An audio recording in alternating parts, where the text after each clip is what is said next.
sakit ve gizlice. Sevgim ölüp artık bu şehirde. Ömür geçir sakit ve gizlice. Sevgim ölüp artık bu şehirde.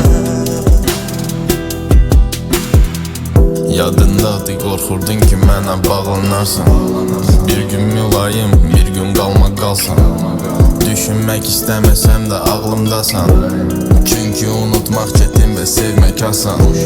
Tək bu boş şəhər bilirdi dərdim nədir.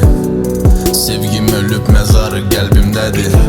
İçimdə fəryad eləyir üsyan. Bu yaramı sağaltmaq tək sənin əlindədir. Gözlerinin içinde uçsuz bucaksız bir mavilik. Sana olan eşkimin en güzel yansıması.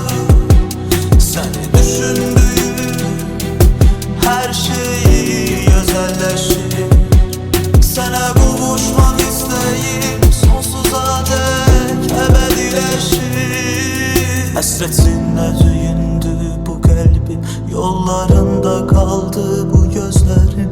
Axı yoksan bu şehirde. Ömür geçir sakit ve gizlice. Sevgim ölüp artık bu şehirde. Ömür geçir sakit ve gizlice. Sevgim ölüp artık bu şehirde.